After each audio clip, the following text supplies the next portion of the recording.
Date आज 13 जुलाई 2023। ये सब टॉपिक डिस्कस करेंगे इस क्लास में। फर्स्ट टॉपिक है इंटरनेशनल बायोलॉजी ओलंपियाड। ये एक इंटरनेशनल कंपटीशन है जो बायोलॉजी के लिए होता है। ये प्रीलिम्स के लिए इम्पोर्टेंट है। रिसेंटली ये हुआ है 3 से 11 जुलाई के बीच में। इंडिया ने इसमें टॉप किया है। इंडिया के जो स्टूडेंट्स हैं उन्होंने सबसे ज़्यादा मेडल हासिल किए हैं इसमें। 34th ये इंटरनेशनल बायोलॉजिकल ओलंपियाड हुआ है। कहाँ पे? यूएई के शहर अल आइन में। यूएई कहाँ पे? यूनाइटेड अरब अमीरात। ये आप देख सकते हो सऊदी अरबिया के पास है ये यूएई। यहाँ पे ये हुआ है। ये बायोलॉजिकल ओलंपियाड में प्री यूनिवर्सिटी स्टूडेंट्स पार्टिसिपेट करते हैं, यानी कि जो स्कूल्स के स्टूडेंट्स होते हैं जिनकी एज 20 साल से कम होती है। ये globally one of the most well known international science olympiad है। पहली बार ये कहाँ पे हुआ था? 1990 में, 1990 में ये हुआ था पहली बार कज़ाकोस्लोवाकिया या कज़ाकोस्लोवाकिया में हुआ था। और अब ये हर साल होता है 1990 से, एनुअली होता है। इस कंपटीशन में 75 से ज़्यादा कंट्रीज पार्टिसिपेट करती हैं और 75 कंट्री के स्टूडेंट पार्टिसिपेट करते हैं इसमें। स्टूडेंट्स को चूज कैसे किया जाता है कि कौन सा स्टूडेंट पार्टिसिपेट करेगा? इसके लिए हर एक कंट्री अपने कंट्री में एक नेशनल बायोलॉजी ओलंपियाड कराती है, यानी कि एक कंपटीशन कराती है। उस कंपटीशन में जो बच्चे जीतते हैं, 4 बच्चों जो विनर होते हैं उनको पार्टिसिपेट करने के लिए भेजा जाता है। इसमें देखो सिलेक्ट करने के लिए टॉप 4 लाइफ साइंस कंटेस्टेंट जो होते हैं उनको भेजा जाता है। और इस डिफ़िकल्ट जो नेशनल कंपटीशन होता है उसमें राउंड होते हैं, वो जीतने पड़ते हैं। उसके बाद फिर उनको भेजा जाता है और फिर इसमें पार्टिसिपेट करते हैं। और यानी कि ग्लोबली 1 मिलियन से ज़्यादा स्टूडेंट्स वर्ल्ड वाइड अपने देश में कंपटीशन करते हैं इसमें पार्टिसिपेट करने के लिए, और फिर जीतने के बाद इस कंपटीशन में पार्टिसिपेट करते हैं। तो ये डिफरेंट कंट्री में ऑर्गेनाइज किया जाता है एनुअली। जैसे इस साल यूएई में हुआ है, अगले साल किसी और देश में होगा। इंडिया ने भी इसको एक बार आयोजित किया है, ऑर्गेनाइज किया है 2008 में। 2008 में इंडिया ने इसको आयोजित किया था। नेक्स्ट टॉपिक है global multi dimensional poverty index. ये प्रीलिम्स के लिए भी इम्पोर्टेंट है और इसका डेटा जीएस पेपर 2 के लिए भी इम्पोर्टेंट है, मेंस में। Global multi dimensional poverty index की एक रिपोर्ट अभी जारी की है, हाईलाइट किया है इसमें डेटा इसका। इसमें कहा है देखो पिछले 15 साल में 2005-6 से लेके 2019-20 19-21 से 2005-6 से लेके 2019-21 तक, ये 15 साल का लगभग डेटा इसने दिया है।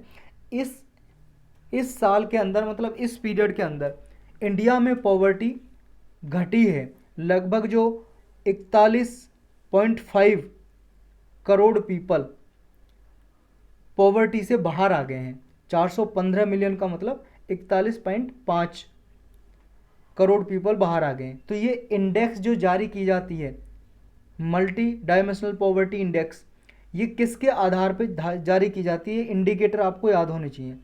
मेनली इसमें देखो 3 इंडिकेटर हैं, इनको 3 डायमेंशन बोलते हैं। 3 डायमेंशन, एक हेल्थ यानी कि स्वास्थ्य देखा जाता है, एजुकेशन शिक्षा, और लिविंग स्टैंडर्ड।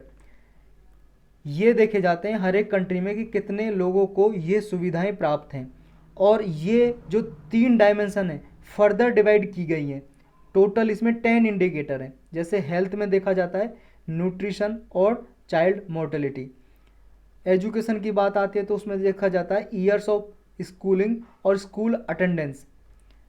लिविंग स्टैंडर्ड की बात आती है तो उसमें देखा जाता है कितने लोगों के पास कुकिंग फ्यूल कैसा है, वो लकड़ी से खाना बना रहे हैं या फिर जो एलपीजी गैस है उससे खाना बना रहे हैं। सैनिटेशन देखा जाता है, घरों में सैनिटेशन की फैसिलिटी है या नहीं। वाटर की क्वालिटी, अच्छा ड्रिंकिंग वाटर मिल रहा है नहीं। इलेक्ट्रिसिटी, फ्लोर और असेट्स, ये इंडिकेटर देखे जाते हैं। इन 10 इंडिकेटर के आधार पे ये निकाली जाती है इंडेक्स, और इसके आधार पे डिसाइड किया जाता है कि कौन पॉवर्टी के दायरे के अंदर आता है और नहीं। पॉवर्टी मतलब गरीबी। इसमें देखो 25 कंट्रीज़ हैं इंक्लूडिंग इंडिया, जिनमें पिछले 15 साल में पॉवर्टी घटी है, यानी कि गरीबी घटी है। इस रिपोर्ट में ये बताया है कि इंडिया में हर एक इंडिकेटर में पॉवर्टी डिक्लाइन हुई है। पुअरेस्ट स्टेट्स और ग्रुप्स हैं जो, या चिल्ड्रन हैं, पीपल हैं, डिसएडवांटेज कास्ट ग्रुप हैं, उन सब में जो पॉवर्टी का रेट है वो घटा है। इंडिया में देखो वो पीपल जो मल्टी डायमेंशनली पुअर हैं या डिप्राइव्ड हैं, उनके जो न्यूट्रिशन इंडिकेटर में भी जो पॉवर्टी थी वो डिक्लाइन हुए, और चिल्ड्रन जो 18 साल से कम के हैं उनमें भी पॉवर्टी डिक्रीज हुई है। पॉवर्टी रेट चिल्ड्रन में 27.7% है और एडल्ट्स में यानी कि जो 18 साल से ऊपर के हैं उनमें 13.4% है। ये डेटा आप याद रखने की ज़रूरत है नहीं, बस इतना याद रख लो कि पिछले 15 सालों में global multi dimensional poverty index के अकॉर्डिंग इंडिया में पॉवर्टी घटी है। और कितने, ये 415 मिलियन पीपल पिछले 15 सालों में पॉवर्टी से बाहर आ गए हैं, गरीबी रेखा से ऊपर हो गए हैं। तो ये इंडेक्स है जो जारी कौन करता है, ये भी आपको याद रखना है। एक तो इसमें ये याद रखना है कि इंडिया में पॉवर्टी कम हुई है, कितने लोग 415 मिलियन पॉवर्टी से बाहर आए। दूसरा ये इंडेक्स, और इंडेक्स जारी कौन करता है और किसके आधार पर, वो 10 इंडिकेटर। ये 3-4 बातें आपको याद रखनी है। इसे इश्यू कौन करता है, मतलब रिलीज जारी कौन करता है, United Nation Development Programme UNDP, United Nation की एक स्पेशलाइज एजेंसी है। इसके साथ Oxford Poverty and Human Development Initiative, ये एक नॉन प्रॉफिट ऑर्गेनाइजेशन है, ये दोनों मिलके इसको जारी करते हैं। इन्होंने इसको बनाया था, फर्स्ट टाइम 2010 में ये लॉन्च की थी, उसके बाद ये हर साल लॉन्च की जाती है 10 इंडिकेटर के आधार पर, जो हमने ऊपर डिस्कस किए। नेक्स्ट टॉपिक है शेंजन वीज़ा, ये प्रीलिम्स के लिए इंपॉर्टेंट है मेनली। शेंजन वीज़ा क्या है, देखो शेंजन एक एरिया है यूरोप में, यूरोप है जो आपको पता ही होगा, ये यूरोप है। यूरोप में एक एरिया है जिसको शेंजन एरिया बोलते हैं, शेंजन कंट्री एरिया या शेंजन एरिया। इसमें क्या है 27 मेंबर आते हैं, 27 मेंबर। अब 27 मेंबर हैं जो इसके सदस्य देश हैं, उनमें से अगर एक कंट्री, मान लो दूसरे कंट्री, मतलब 27 मेंबर हैं इसके यूरोप के कंट्री, अगर मान लो जो इसका मेंबर है उसने, मान लो इसका मेंबर है पोलैंड, पोलैंड ने किसी और देश के नागरिक को, मान लो इंडिया के नागरिक को वीज़ा दे दिया, शेंजन वीज़ा यानी कि परमिशन यहाँ पे आने की। अब ये वीज़ा जो 27 मेंबर इसके, 27 देश जो इसके मेंबर हैं शेंजन एरिया के, वो सारे 27 कंट्रीज़ में घूम सकते हैं, विजिट कर सकते हैं बिना वीज़ा के, क्योंकि ये एक वीज़ा ही, एक कंट्री ने अगर वीज़ा दे दिया तो 27 देश में आप घूम सकते हो। ये है शेंजन वीज़ा, पूरा डिटेल में जानते हैं। अभी न्यूज में इसलिए देखो, इंडिया के लोगों ने जो वीज़ा के लिए अप्लाई किया था शेंजन वीज़ा के लिए, तो सेकंड हाईएस्ट है जिसमें रिजेक्शन मिला है, इंडिया सेकंड हाईएस्ट, मतलब सेकंड नंबर पे सबसे ज़्यादा इंडिया के लोगों को रिजेक्ट किया गया है शेंजन वीज़ा देने से इन कंट्रीज़ ने। तो ये एक ऑफिशियल डॉक्यूमेंट है जो मैंडेटरी है कि नॉन यूरोपियन जो ट्रैवलर हैं, अगर 27 कंट्रीज हैं जो शेंजन एरिया के, उनमें घूमना है तो शेंजन वीज़ा लेना पड़ता है। और एक बार अगर दे दिया जाता है तो ट्रैवलर दूसरी कंट्री में भी बॉर्डर क्रॉस कर सकता है, और उसे सिर्फ मतलब इस वीज़ा के आधार पे घूमने की अनुमति है। आइडेंटिटी चेक की जाती है और सिर्फ ये चेक किया जाता है कि कोई थ्रेट है नहीं है उस पर्सन से जो जा रहा है, वरना बिना आइडेंटिटी चेक के भी वो बॉर्डर क्रॉस कर सकता है। तो ये एक टाइप का वीज़ा ही है जो शेंजन स्टेट्स देते हैं और अलाउ करते हैं। 180 दिन के भीतर 90 दिन तक वो विजिट कर सकते हैं इन कंट्रीज़ में, शेंजन कंट्रीज़ हैं जो।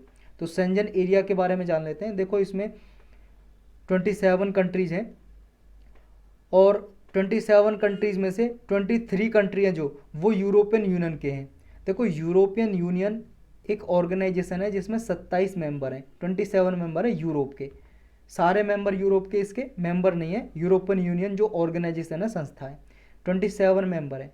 27 मेंबर में से 23 मेंबर तो शेंजन एरिया में आते हैं, 4 नहीं आते। 4 कौन कौन से नहीं आते, बुल्गारिया, सिप्रस, आयरलैंड, रोमानिया। ये यूरोपियन यूनियन के तो पार्ट हैं, लेकिन शेंजन एरिया है जो शेंजन एरिया के पार्ट नहीं है। तो 23 यहाँ से आते हैं। और बाकी के 4 कौन से हैं, बाकी के 4 हैं ये आइसलैंड, ये लिechtenstein, नॉर्वे और स्विट्जरलैंड। ये यूरोपियन फ्री ट्रेड एसोसिएशन के मेंबर हैं।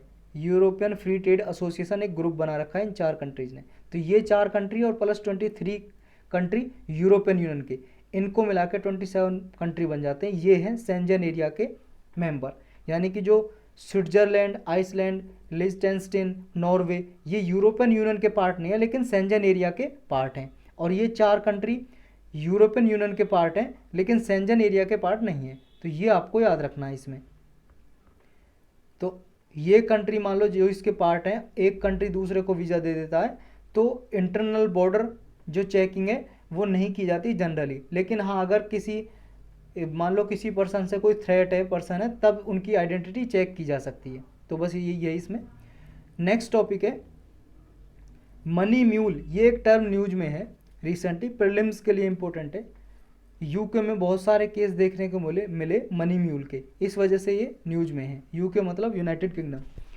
तो क्या है मनी म्यूल? मनी म्यूल एक ऐसा आदमी जो दूसरे के बिहाफ पे पैसा ट्रांसफ़र करता है, लेकिन उस आदमी ने वो इलीगल तरीके से मनी कमाई होती है। मान लो ये ए पर्सन है, इसने अवैध तरीके से मनी कमाई है, पैसा कमाया है इलीगल तरीके से, तो ये इलीगल मनी को ट्रांसफ़र करवा रहा है किससे? बी आदमी से। अब ये बी आदमी जो ट्रांसफ़र कर रहा है ए आदमी की मनी को, तो ये बी आदमी हो गया मनी म्यूल। यानी कि जो पैसा ट्रांसफ़र करता है इलीगल मनी को दूसरे आदमी के बिहाफ पे, उस आदमी को जो ट्रांसफ़र करता है मनी म्यूल कहते हैं।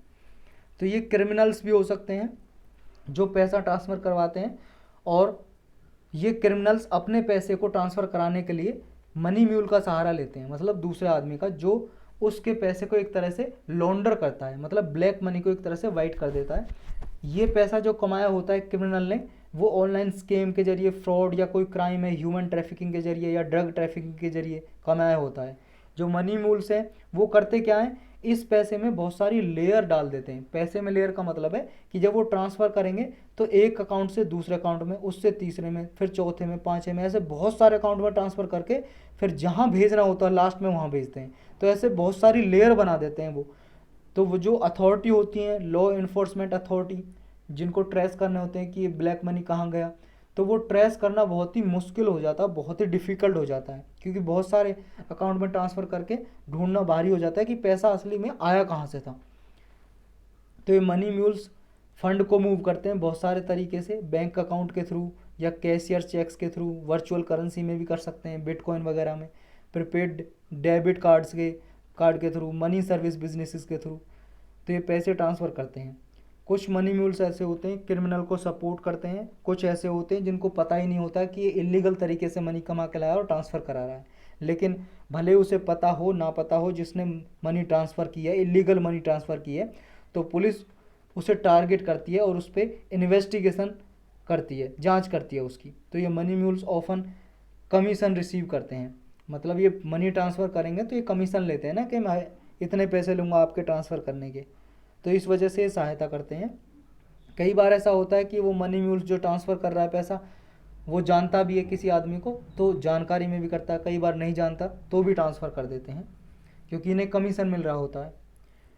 नेक्स्ट टॉपिक है यूरोपियन स्काई शील्ड इनिशिएटिव। ये प्रीलिम्स के लिए इंपॉर्टेंट है। अभी रिसेंटली देखो ऑस्ट्रिया और स्विट्ज़रलैंड ने इसको ज्वाइन कर लिया, इस ग्रुप को, यूरोपियन स्काई शील्ड इनिशिएटिव को। ये एक देखो एयर डिफेंस सिस्टम है, किसका? ये यूरोपियन कंट्रीज़ का। अभी तक इन्होंने स्विट्ज़रलैंड और ऑस्ट्रिया ने इनको ज्वाइन नहीं किया था, लेकिन अभी यूक्रेन वार चल रहा है, आपको पता है, रसिया ने यूक्रेन पर अटैक कर दिया, तो इस वजह से इनको भी डर लग रहा है स्विट्ज़रलैंड ऑस्ट्रिया को, इसलिए इन्होंने भी ज्वाइन किया है। ये यूरोपियन स्काई शील्ड इनिशिएटिव है, रीजनल ग्रुप है यूरोपियन कंट्रीज़ का। इसमें क्या है, कॉमन एयर और मिसाइल डिफेंस सिस्टम को डेवलप करते हैं। इसमें मिसाइल्स वगैरह, डिफेंस इक्विपमेंट वगैरह, इनको एक्वायर करने में फोकस करते हैं कि हर एक कंट्री के पास मिसाइल हों, डिफेंस इक्विपमेंट हों, ताकि फ्यूचर में कोई कंट्री उन पर अटैक करे तो उससे निपट पाएँ। तो इसलिए ऑस्ट्रिया और स्विट्ज़रलैंड ने इनको ज्वाइन कर लिया इस इनिशिएटिव को। इसमें अभी 19 मेंबर हैं, 19 सदस्य हैं इसमें, और जर्मनी ने 2022 में इसको लीड किया था, इस ग्रुप को। नेक्स्ट टॉपिक है ट्विन बैलेंस शीट प्रॉब्लम। ये प्रीलिम्स के लिए इंपॉर्टेंट है। ट्विन बैलेंस शीट प्रॉब्लम क्या होती है?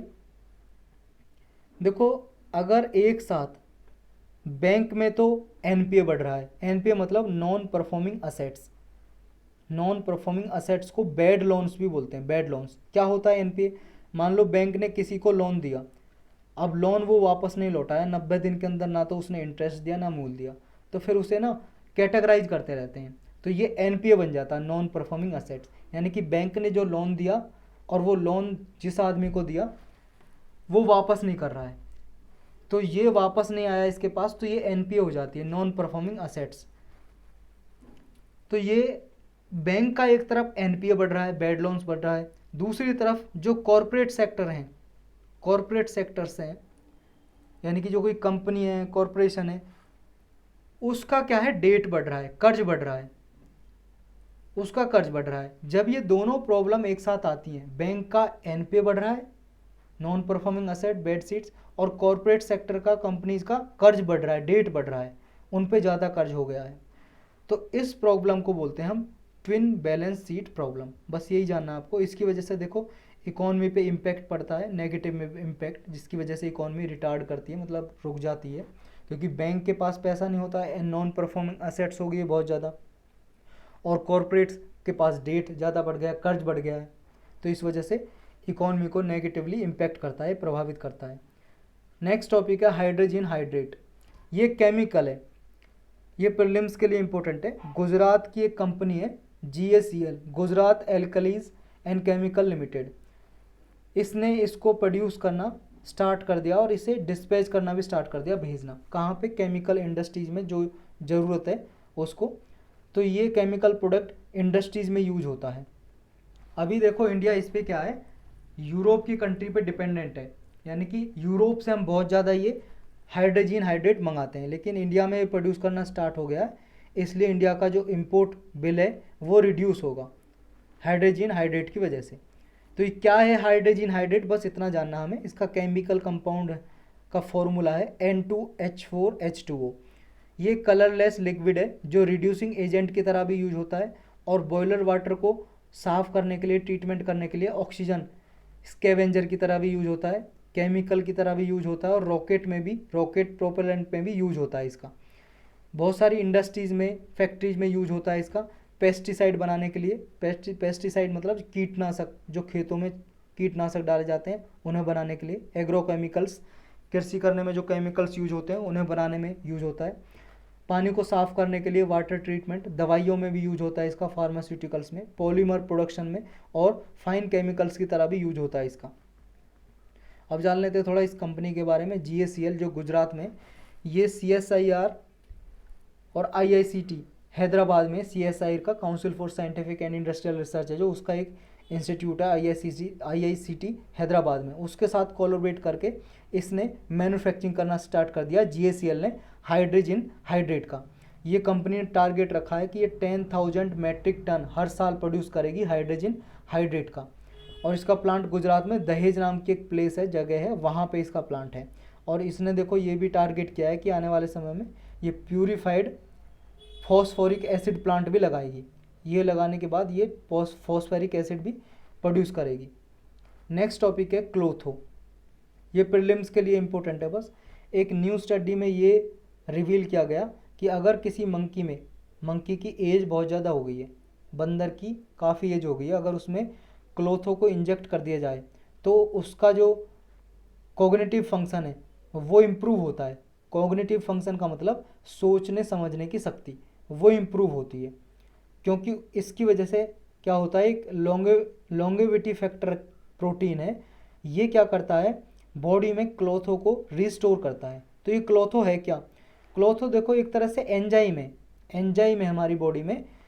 एक ये समझ लो, एक ऐसा केमिकल होता है हमारी बॉडी में, एक ऐसा जीन है, एक ऐसा प्रोटीन है जो हमारी बॉडी में किडनी प्रोड्यूस करती है, और अगर इसका लेवल देखो घट जाता है तो बॉडी में सोचने समझने की शक्ति कम हो जाती है। और जनरली ऐसा होता है जैसे ही एज बढ़ती है, एज के साथ साथ ये क्लोथो का प्रोडक्शन कम हो जाता है बॉडी में, जिसकी वजह से जो बुजुर्ग लोग होते हैं उनकी सोचने समझने की शक्ति थोड़ा धीरे धीरे घटने लगती है एज के साथ।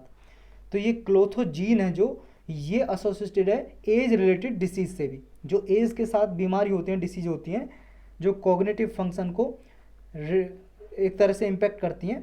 इसका खतरा बढ़ जाता है अगर क्लोथो का हमारी बॉडी में प्रोडक्शन रुक जाता है तो ये जो फाइंडिंग की गई है अभी मंकी पे, ये एक्सपेरिमेंट किया, इससे फ़ायदा क्या होगा, जो ये एज रिलेटेड डिसीज होती हैं या न्यूरो डीजनरेटिव डिसीज होती हैं, इनका ट्रीटमेंट आसान हो जाएगा, क्योंकि इस रिसर्च की वजह से। तो बस यही है इसके बारे में। कुछ वन लाइनर टॉपिक है उनको देख लेते हैं। एक देखो समर्थ स्कीम है न्यूज में, पहले भी हमने डिस्कस किया इसके बारे में। समर्थ स्कीम ये किसकी है? मिनिस्ट्री ऑफ टेक्सटाइल की, कपड़ा मंत्रालय जो मिनिस्ट्री ऑफ टेक्सटाइल उसकी है ये। कैपेसिटी बिल्डिंग प्रोग्राम है ये, इसमें स्किल्स प्रोवाइड की जाती है। डिमांड ड्रिवन और प्लेसमेंट ओरिएंटेड स्किल प्रोग्राम है ये। मतलब इसमें जिसको डिमांड है कंपनी, मतलब कंपनी में जिस तरह की डिमांड है इस तरह की स्किल दी जाती है, उसे दक्षता काम सिखाया जाता है और काम सिखाने के बाद उसे प्लेसमेंट भी किया जाती है उसकी, यानी कि कंपनियों में उसको नौकरी भी दिलाई जाती है। ये है समर्थ स्कीम। एक देखो ये टर्म न्यूज में थी, साल 16 ओप्पो सिटी SITIFOLIA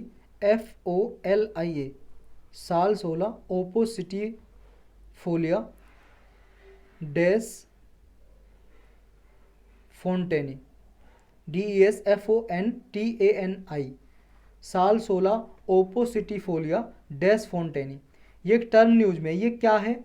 ये देखो एक प्लांट स्पीसीज है, नई मिली है, नई डिस्कवर की है, पौधे का एक टाइप है, एक पौधा, नया पौधा मिला है ये। बस ये जानना है आपको है क्या, ये गुजरात में मिला है, बस इसका पता होना चाहिए। ऐसे पूछ लेते हैं कि ये क्या है, प्लांट है, बर्ड है, क्या है ये। तो साल 16 ओप्पो सिटी फोलिया डैश फोन्टेनी एक प्लांट की स्पीसीज है। यही टॉपिक थे